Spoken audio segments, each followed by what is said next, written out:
Les voy a pedir que abran sus Biblias en Efesios capítulo 2.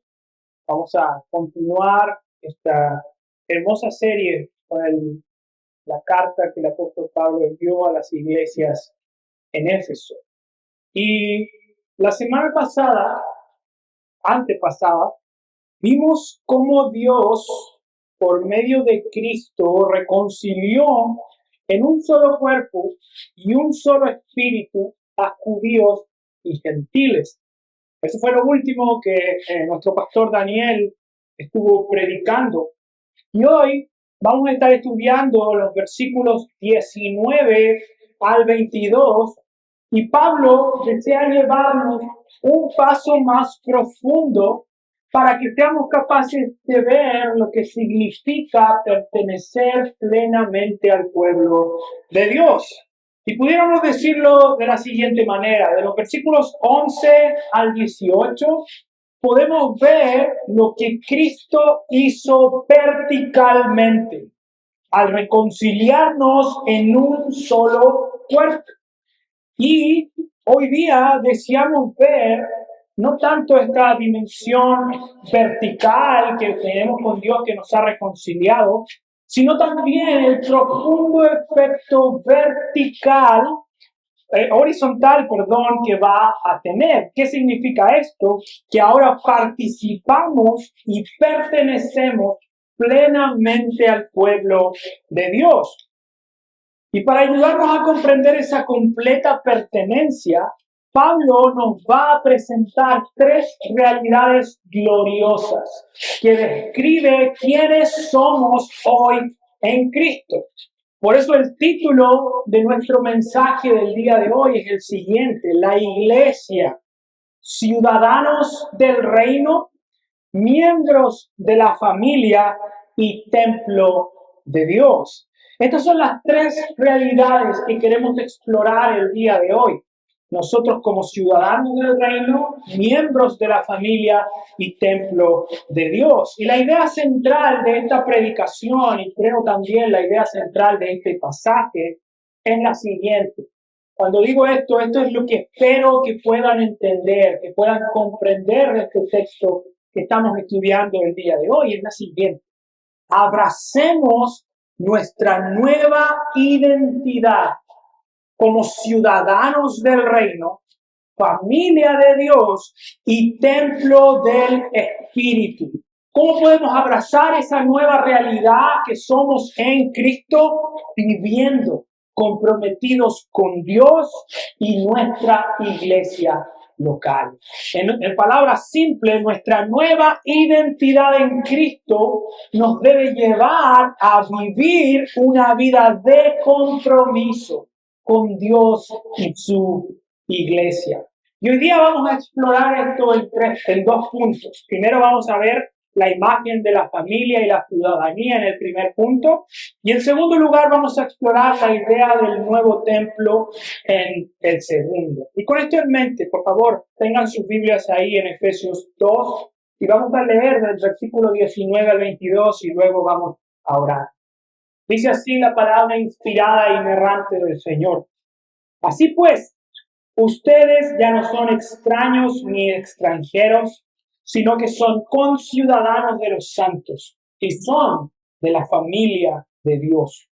Están edificados sobre el fundamento de los apóstoles y profetas, siendo Cristo Jesús mismo la piedra angular, en quien todo el edificio, bien ajustado, va creciendo para ser un templo santo en el Señor.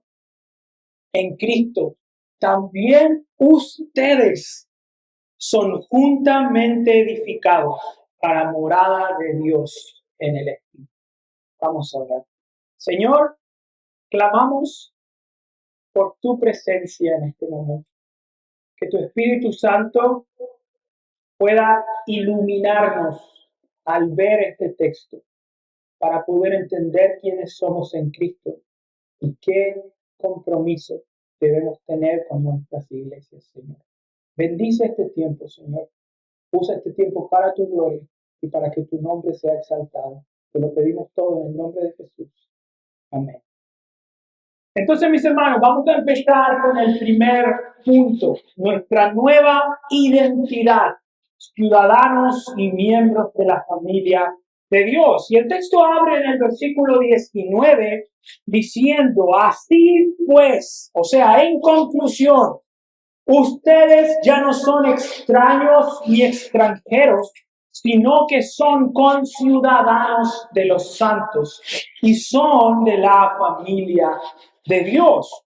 Y Pablo aquí comienza recordando a los efesios de todas las verdades que ha venido explicando en los versículos anteriores, la reconciliación, la paz, la unidad, que muy interesantemente para Pablo no son conceptos netamente teóricos ni abstractos, sino que son realidades vivas y presentes para ellos.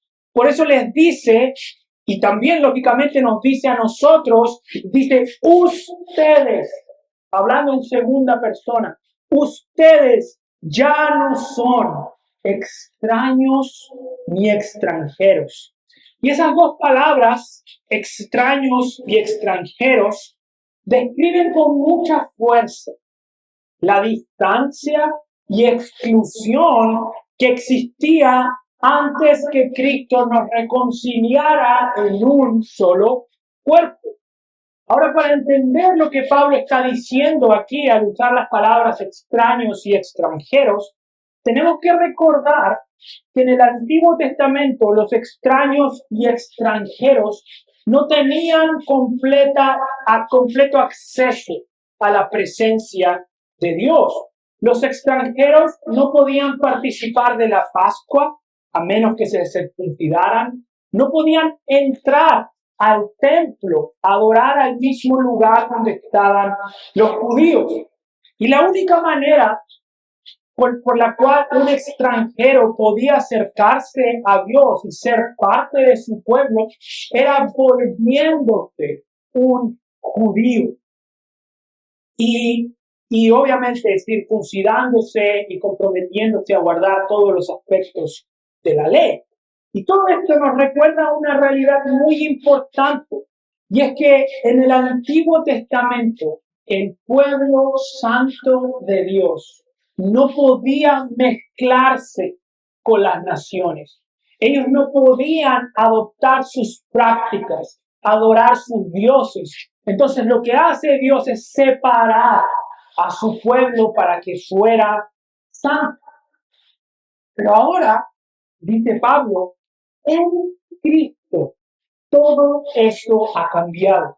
Nosotros, gentiles, no judíos, hemos sido purificados por la sangre de Cristo y pertenecemos plenamente al mismo pueblo. Y para ayudarnos a comprender esa completa pertenencia y esa completa participación, Pablo usa dos imágenes que nos sirven para describir nuestra nueva condición en Cristo. En primer lugar, Pablo dice que nosotros somos conciudadanos de los santos. Es decir, que por la obra de Cristo gozamos de todas las bendiciones y privilegios que pertenecen únicamente a su pueblo. Y quiero que piensen por un momento en la imagen que el apóstol Pablo está usando. Porque en el mundo romano, ser extranjero era vivir en medio de una gran inseguridad. Un extranjero en Roma no tenía los mismos derechos, no podía participar plenamente de la vida pública y en algún sentido siempre era visto como un otro, como un diferente, como alguien que no pertenecía completamente. Vivir sin ciudadanía era vivir con incertidumbre, era vivir con vulnerabilidad y era vivir sin protección. Y yo sé que muchos de ustedes pueden entender bien eso, ¿no? lo que significa vivir en un país como extranjero, sin ciudadanía. Y mis hermanos, quiero que me escuchen bien. Tú puedes ser un extranjero en cualquier parte del mundo. Pero si estás en Cristo, ya no eres un extraño ni un advenedizo. Tu verdadera ciudadanía está en Cristo. Eres ciudadano del reino de los cielos y tu patria es celestial. Tú tienes, mi hermano, si estás en Cristo, un pasaporte eterno con el sello del Espíritu Santo que garantiza tu completo acceso a la presencia de Dios. Y esas son las bendiciones que gozamos en Cristo. Y Pablo no se detiene ahí. Si ser ciudadano no fuera suficiente bendición, ahora nos lleva a una imagen aún más profunda e íntima.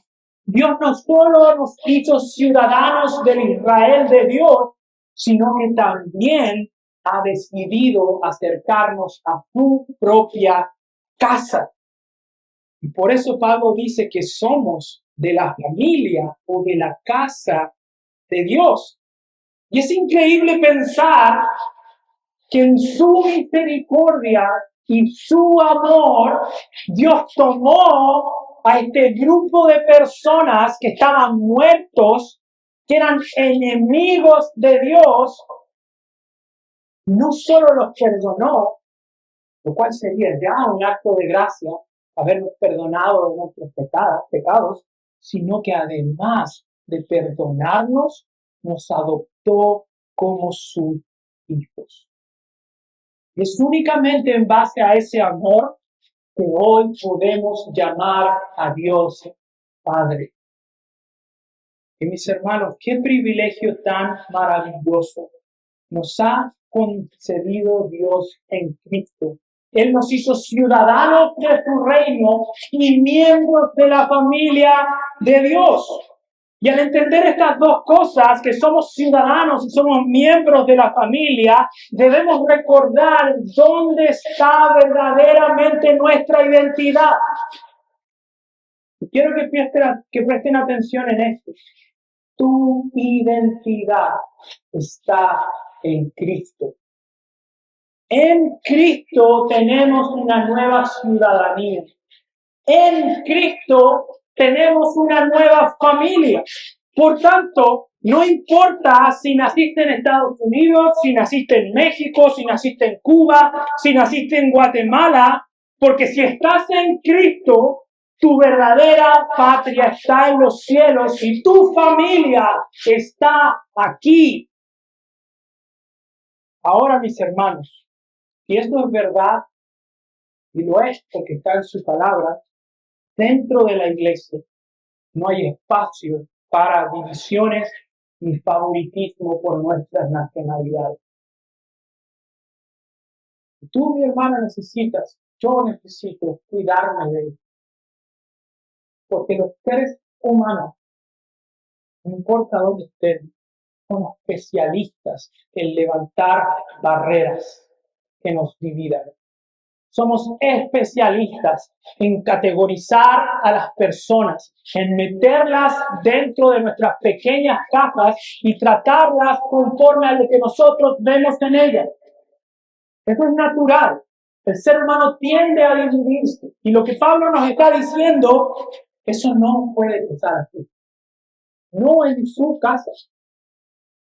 Y quiero pedirte algo. Mira a tu alrededor. No lo digo retóricamente. Mira a la persona que está a tu lado. Mira hacia atrás. Mira. No le tengas miedo, no te va a pasar nada. Mira a las personas que están ahí. Las personas que saludabas. Los hermanos, las personas que ves ahí no son simples asistentes. Ellos son tu familia espiritual. Ellos son tus hermanos y hermanas en Cristo. La iglesia, mi hermano, no es un club social. No es un lugar donde yo me acerco para buscar cosas. No. La iglesia es la familia de Dios en la tierra, donde se reúnen los ciudadanos del reino a adorar a su rey mientras esperan que él regrese por ellos. Por eso, ser miembro de la iglesia no es un trámite. Ser miembro de la iglesia no es una formalidad. Significa que estoy asumiendo el compromiso delante de Dios y delante de otros de amar, servir, perdonar y exhortar a otras personas que Dios puso como mis hermanos en Cristo. Y ese es el fin por el cual Dios nos ha dado esta nueva identidad, para que gocemos con el resto de los ciudadanos y nuestra familia. Y creo que Pablo, al recordarnos que somos la familia de Dios, nos conduce perfectamente hacia nuestra segunda imagen. Porque la palabra familia en griego también puede traducirse como casa. Y la casa de Dios es el templo. Y esa es nuestra segunda imagen que podemos ver en este pasaje, la tercera identidad que se describe. Y el segundo punto es nuestra vocación, ser el templo santo donde Dios habita por su espíritu. Y hasta este punto, espero que puedan ver que Pablo está aumentando gradualmente la clase de bendiciones que tenemos en Cristo. Ya ser ciudadanos es una bendición. Ser miembros de su casa y su familia es una bendición más grande aún. Y ser el templo del Espíritu Santo es una bendición sublime. Pablo está ascendiendo en describir todo lo que tenemos en Cristo. ¿Cómo es eso posible? ¿Cómo es posible que aquellos gentiles que no podían acercarse a Dios ahora puedan ser llamados el templo del Espíritu Santo? Miren lo que dice Pablo en el versículo 20. Miren por favor también. Nosotros somos el templo porque estamos edificados sobre el fundamento de los apóstoles y profetas, siendo Cristo Jesús mismo la piedra angular. Y lo primero que nos muestra Pablo aquí es que la iglesia es el templo de Dios porque está edificada sobre la enseñanza inspirada de los apóstoles y profetas.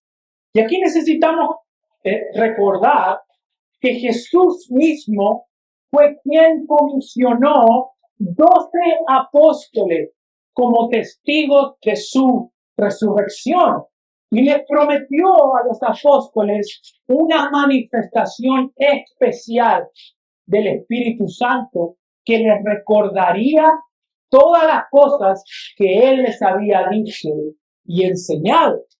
Y esto es muy importante para nosotros hoy, porque los apóstoles y profetas tenían un rol y una autoridad única e irrepetible que ningún ser humano posee hoy.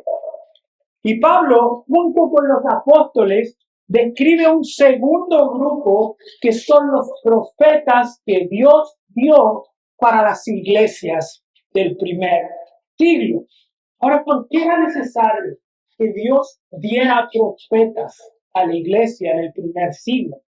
Bueno, mientras el Nuevo Testamento aún se estaba escribiendo, el pueblo de Dios necesitaba dirección y revelación clara de parte de Dios.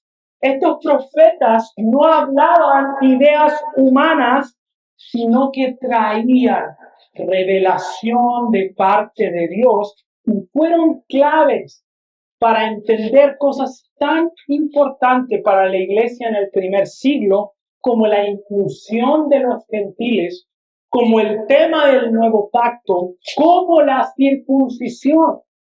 Todo eso fue revelado por autoridad divina.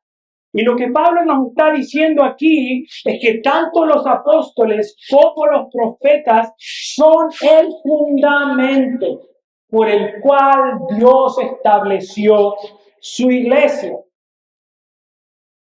Yo sé aquí que hay muchos de ustedes que trabajan en construcción, ¿no? Si tú le preguntas a un constructor, ¿cuántas veces se pone el fundamento de un edificio? ¿Cuántas veces se pone, mis hermanas? Una sola vez. Y eso es importante porque una vez que el fundamento de la iglesia ya ha sido establecido por medio de las palabras de Dios que nos dejaron los apóstoles y profetas, no hay necesidad de nueva revelación de parte de Dios. En otras palabras, una vez que el último libro de la Biblia se terminó de escribir, la iglesia ya no necesita nuevos profetas ni nuevos apóstoles, sino simplemente necesita someterse a la autoridad suficiente y perfecta de la Escritura que contiene el testimonio de los apóstoles y profetas por el cual se edificó la iglesia. Y quiero hacer una aclaración aquí. Lo que hace que los apóstoles y profetas sean el fundamento de la iglesia no es algo que haya en ellos mismos, sino que lo que los vuelve fundamento es que ellos fueron instrumentos para dar testimonio de Cristo. En otras palabras, el fundamento apostólico está en su mensaje, un mensaje que está completamente centrado en la persona y obra de Cristo. Por eso Pablo nos dice que Cristo Jesús mismo es la piedra angular de ese edificio.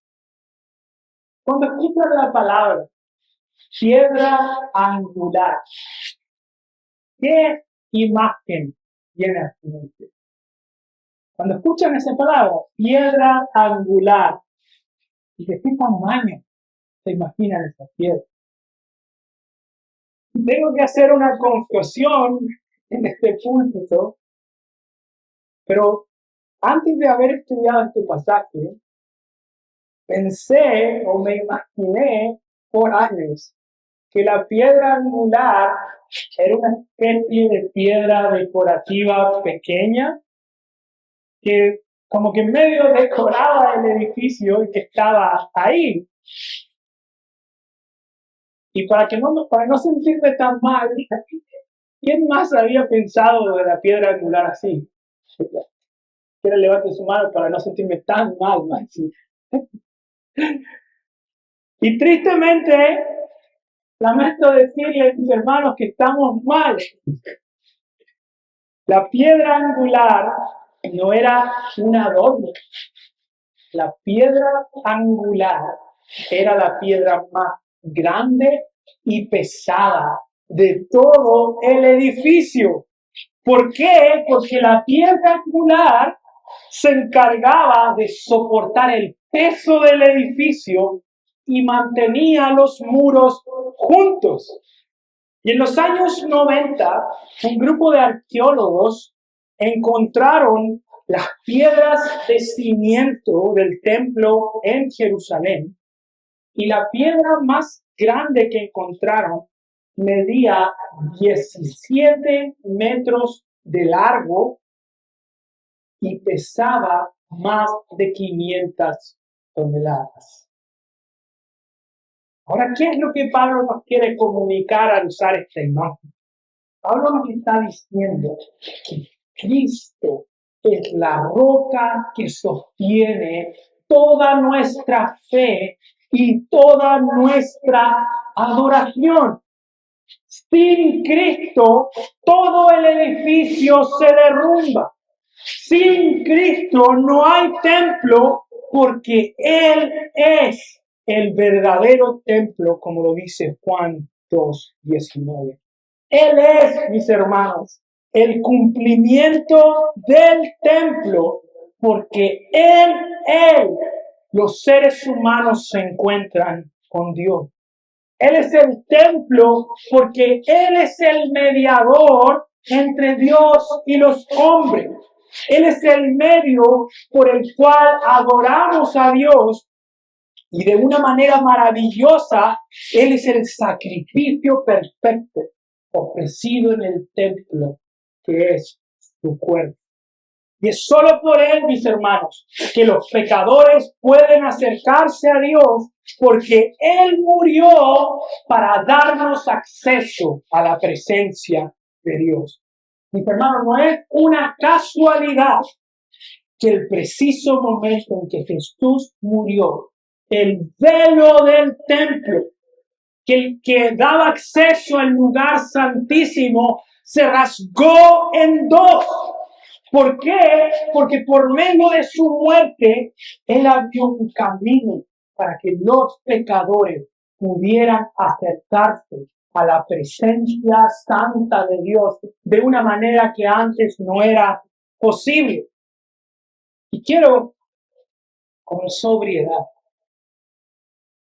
escuchen esto, que solo hay dos maneras de encontrarte con esa piedra angular. Solo hay dos formas de encontrarte con esa piedra. Tú eres edificado sobre esa piedra angular que es Cristo y encontrarás tu paz y refugio en esa roca. O tú puedes tropezar con esa roca y ser juzgado y despedazado por ella. Escucha las palabras de Mateo 22:44. El que caiga sobre esta piedra, hablando de la piedra angular, será hecho pedazo, pero sobre quien ella caiga, lo esparcirá como polvo. Y mi amigo, te pregunto, ¿entiendes lo que leo? Tal vez estás ahí, sin prestar atención, distraído. Te quiero rogar por un segundo, mira hacia adelante y lee. La Biblia dice, el que caiga sobre esa piedra será hecho pedazo. Sobre quien ella caiga, lo esparcirá como polvo. Y no te arrepientes de tus pecados. Esa roca enorme que es Cristo te va a tocar. ¿Y sabes qué pasa? Cuando una roca de 500 toneladas cae sobre un ser humano, te vuelve nada. Te ruego, deja de jugar con tu alma. La eternidad está a un paso. Arrepiéntete de tus pecados y Cristo será una roca y una fortaleza para ti.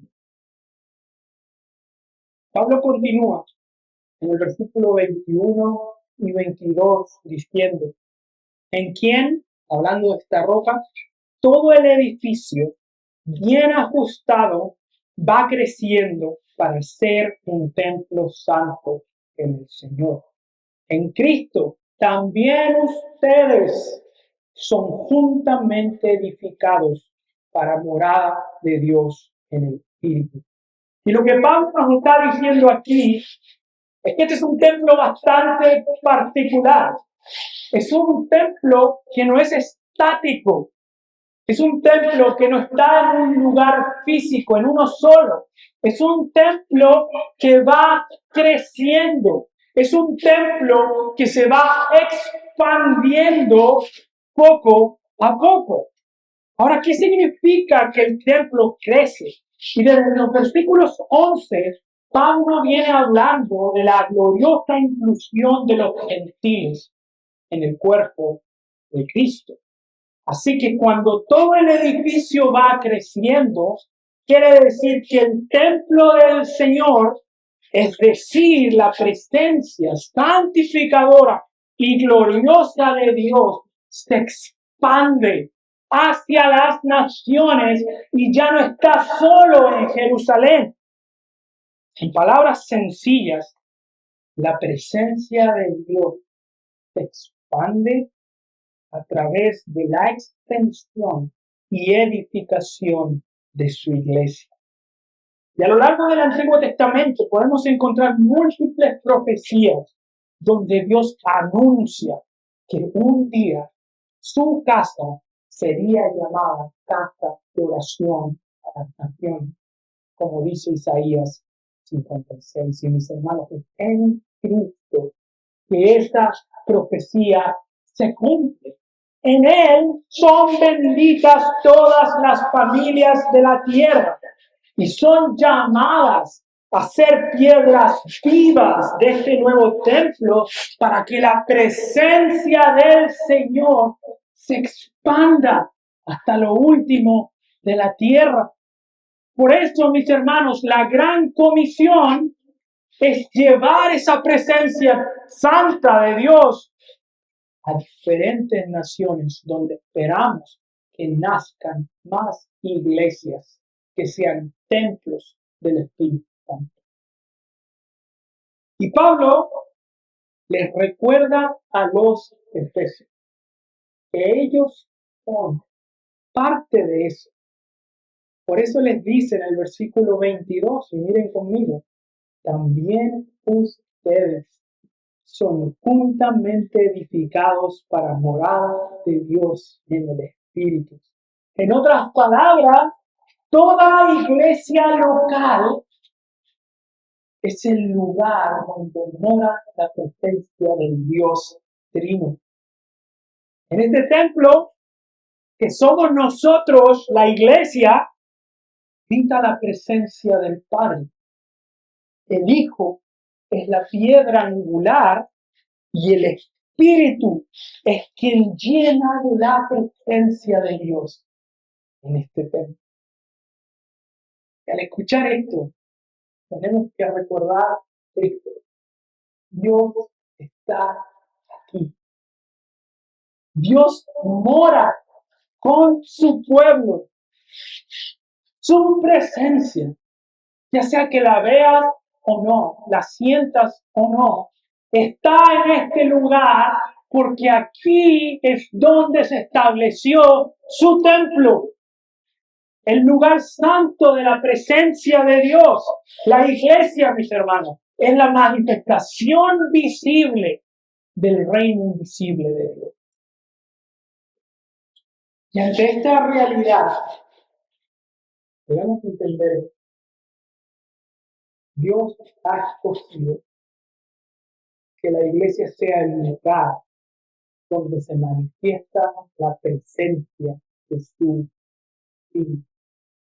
Por esto, la iglesia local es el centro de la adoración cristiana. La iglesia local es un complemento opcional de la vida cristiana. Es el lugar donde Dios ha decidido revelar y manifestar su gloria. Así como ningún israelita verdadero podía adorar a Dios alejado del templo, ningún creyente del nuevo pacto puede adorar bíblicamente desconectado de una iglesia. Si tú quieres adorar a Dios como Él desea ser adorado, la iglesia local debe ser una parte fundamental de tu vida.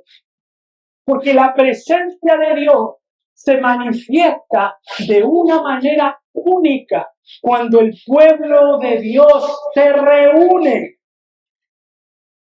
Y al usar la palabra reunirse es la misma palabra eclesía, que es iglesia, es la reunión de los santos. No la estoy usando metafóricamente, ni espiritualmente. Estoy diciendo literalmente, reunirse físicamente. Y creo que ninguna generación necesita escuchar tanto esto como la nuestra. ¿Por qué? Porque vivimos en una época saturada de contenido cristiano en línea, saturada de predicaciones, podcasts, imágenes, citas, donde en algún sentido muchos de nosotros hemos sido bendecidos por medio de pastores de sana doctrina, iglesias que predican bíblicamente el evangelio, pero no podemos perder de vista, pese a la gran bendición que esos ministerios son, pueden ser también un peligro para nosotros. Porque algunos pueden creer que es posible tener comunión con Dios sin tener comunión con una iglesia. Y eso, mis hermanos, es un grave error. Porque si no estás comprometido con una iglesia local, no estás adorando bíblicamente. Necesitamos preguntar a nosotros mismos, ¿estoy viviendo como alguien que cree que la iglesia es el templo del Espíritu Santo? ¿Realmente le he tomado el peso de lo que significa estar en la presencia de Dios cuando asisto a mi iglesia local? Te ruego, mi hermano, evalúa tu vida a la luz de la palabra. Evalúa tu asistencia a la iglesia. Evalúa tu puntualidad. Evalúa tu compromiso con sostener económicamente esta iglesia. Evalúa tu compromiso para servir y amar a otros. Una evaluación de esta clase te va a ayudar a entender qué tipo de adorador eres. Eres como el salmista que dice, una cosa he pedido al Señor y esa buscaré, que habite yo en la casa del Señor todos los días, para contemplar la hermosura del Señor y meditar en su templo. ¿Eres ese adorador? ¿O eres como Micaía en Jueces 17, que levantó un santuario en su propia casa y arrendó para sí mismo un levita para que trabajara con el esposo? Cuando hago esta exhortación, mis hermanos, quiero que entiendas lo siguiente. Dios desea ese nivel de compromiso con la iglesia. No hay mayor bendición para nosotros que caminar con nuestra familia. Es un regalo, mis hermanos. No es solo una obligación, es un regalo tener hermanos y hermanas en Cristo, familia, conciudadanos que caminen contigo. No es solo una obligación, es un privilegio que Dios te está concediendo para que camines con otros hermanos en la fe mientras esperas que Cristo regrese. Y permítanme cerrar con esto. Qué gloriosa realidad tenemos en Cristo. Somos ciudadanos de su reino, miembros de su familia y piedras vivas, como dice Pedro, de su templo santo. Cada vez, mis hermanos, que nos reunimos en este lugar, es un anticipo glorioso donde Dios establecerá un día un templo en toda la tierra. Cada vez, mis hermanos, que cantamos aquí, cada vez que celebramos a Cristo, cada vez que proclamamos a nuestro Señor es una imagen del futuro, donde un día el templo y la presencia del Señor se va a expandir hacia todo el universo. Apocalipsis 21 dice, vi un cielo nuevo y una tierra nueva, porque el primer cielo y la primera tierra pasaron y el mar ya no existía más. Y yo vi la santa ciudad, la nueva Jerusalén, descender del cielo de Dios, dispuesta como una esposa, ataviada para su marido, la iglesia. Y oí una gran voz del cielo que decía, he aquí el tabernáculo de Dios con los hombres, el templo, y Él morará con ellos, y ellos serán su pueblo, y Dios mismo estará con ellos como su Dios. Versículo 4, enjugarán Dios toda lágrima de los ojos de ellos. Y ya no habrá muerte, ya no habrá llanto, ni clamor, ni dolor, porque las primeras cosas. Un día, mis hermanos, la presencia del Señor va a llenar toda la tierra. Y antes que eso suceda, podemos gozar del anticipo de esto aquí. Dios te está invitando a disfrutar del gozo de una realidad presente que se va a consumar en el futuro. Por tanto, vive para la gloria de Dios en tu iglesia local. Vamos a ver. Señor, te agradecemos por la claridad con la que tu palabra nos exhorta, por la claridad con la que nos demandas adorar, Señor. Ayúdanos, cada uno de nosotros, a hacer de nuestra iglesia un tesoro, un privilegio, una bendición. Podamos decir, Señor, que te estamos adorando en tu casa y en tu templo, Señor. Te pedimos, aplica esta palabra a nuestros corazones y transfórmanos, Señor, porque todos nosotros necesitamos crecer en esto y nosotros mismos también. Pedimos y rogamos por tu fuerza